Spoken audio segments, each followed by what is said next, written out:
Bismillahirrahmanirrahim. We are discussing basic engineering mathematics chapter number 4 using a calculator whose name is using a calculator. Now we are going to discuss the second episode, and let's start by discussing the topics we are going to discuss today.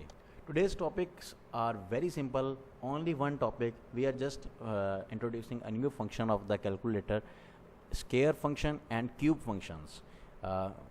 We already discussed these functions manually by different process without using calculator, but in today's episode we will try to discuss these functions with the help of calculator. With this is the calculator, we already have a calculator, so with the help of practical you can say that square and cube functions are very simple functions. First of all, we have to understand where is the square and cube functions, and we have to locate. You can see that there is a key having the main function on white color on that is square function. This key has the main function square. On the different calculator models, mostly the square function is same here, but it maybe in some calculators maybe here or here this side, but most of the cases this is the trigonometric portion here this side, and this is square function, this is the fractional portion, and this is the basic arithmetic portions of the calculators. This is the standard form of the calculator, you can find it here. And you can see that this key is also used for the cube function as well, but its secondary purpose is for the cube, which can be selected by pressing the shift key as a cube function. So first of all, we are going to evaluate a simple expression 2.4 and its square. 2.4, then press its square, then it is answer, and change it to decimal form 5.76. And we can also switch to the decimal form 2.4 square by pressing direct shift to is equal to get this standard form. And very simple. Now moving towards the next example, that is 0.17 square into the engineering form. This is the something new. What is engineering form? Engineering form, we are going to introduce a new key, that is ENG. This key somewhere here, that's why I was saying that use the scientific calculator, because every day I will try to introduce a new keys and learn how these scientific calculators, how about these keys are used. In the previous episode, as you know, we discussed and we introduced this key, and we discuss shift key, mood key, and setup key.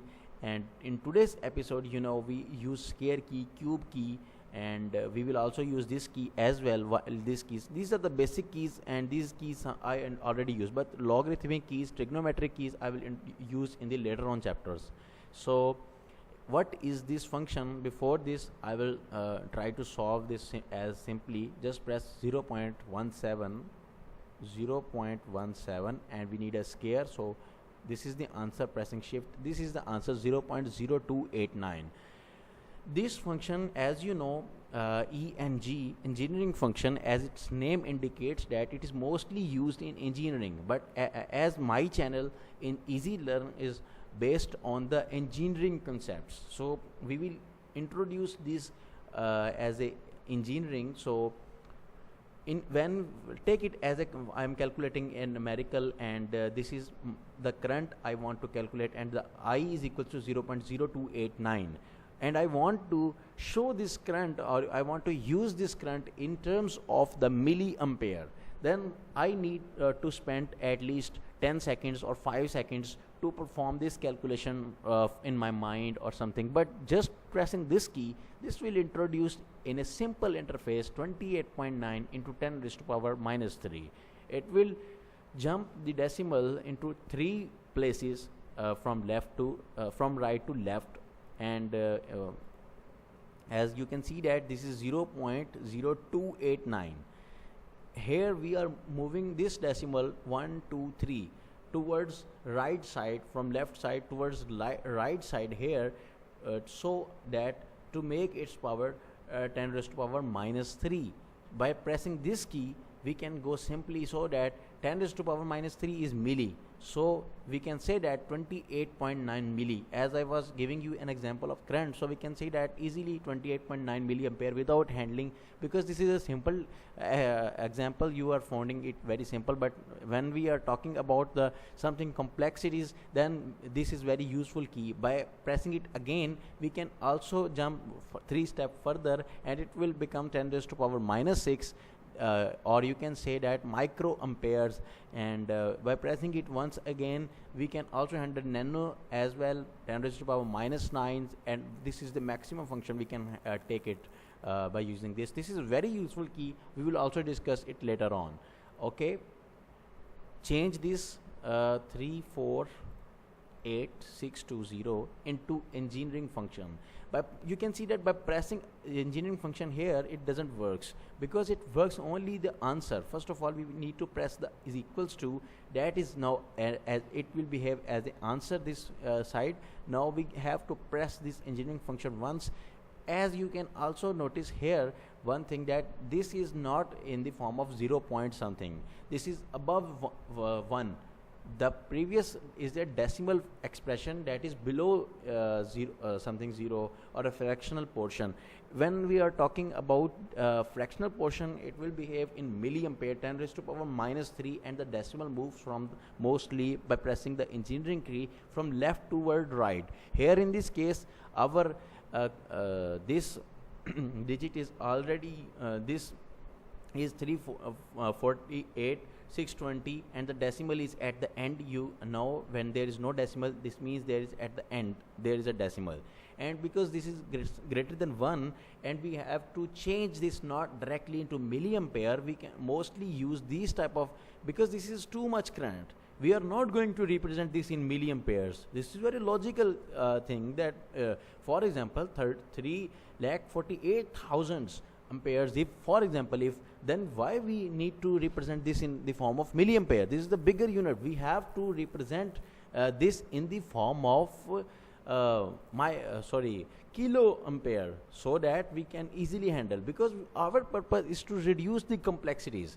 If for example if I represent this in the form of kilo ampere, then by pressing this will become 348, only 348. So it's easy to handle. So engineering function depends upon this engineering function knows that where we have to handle. If it is below 0 or a very low, less value of something that has a 0 point something, then it will represent automatically in raised to power 10 raised to power minus. But when we have a greater values and the decimal is here, then it will move decimal towards here, and so that the power will become 10 raised to power positive 3, not negative. So it means this is kilo, micro, so on, and it will work like this. So this is another example, same procedure, nothing different, nothing special. 4 zeros, 5, 3, 8. Convert it into engineering form. This is engineering form. As you know, this is too much smaller, and it will directly show it into microampere, because this is a intelligent calculator, and this is an intelligent function of engineering, and it knows we have to represent this directly into micro, not in milliampere. We don't need to represent it in milliampere, because it will still 0 point something, because this is useless. The last example, 1.4, we need a cube function here. So cube function is the secondary function of this key, so we have to press the shift key when s appears here, then we have to press this key again. I'm sorry, first we have to cancel this all, then we have to press this shift key, and it becomes 3. Remember that this x shows that there is something. First of all, let's take this answer. This is 2.744. Okay, this x shows that this we can type anything here in the place of the x, for example 24 something, anything. Another thing, important thing is, if we have only a single value, single digit, there is no addition, multiplication or complexities, then we can simply write without adding brackets. For example 1.4, we need a cube here, just press this, and this is answer is 2.744. If we add the brackets again against the 1.4, you can see that the answer will be again same 2.774. The previous answer without this is also 2.774, sorry 2.744, and here also 2.744 by adding the brackets. So there is no change, that's why I'm not adding the brackets here. But when we are using the for a complex function, we want to cube the whole function, then we have to add the brackets. For example, 1.4 plus something very simple basic arithmetic function 99, just 99 let's say, and we need a cube here, then we need to add the brackets because to follow board mess rule, and we want to tell the calculator that first of all you have to add this and then take the cube of the whole function. If we don't add the brackets here, then calculator will perform the cube of the 99 first and then add this whole thing to the 1.4 because it will follow the board mess rule. The answer is different. This is 970 and here is answer is different. So this is the today's episode. Hope you like this, and definitely we will discuss the further discussion next time. Watch, learn, grow. See you next time.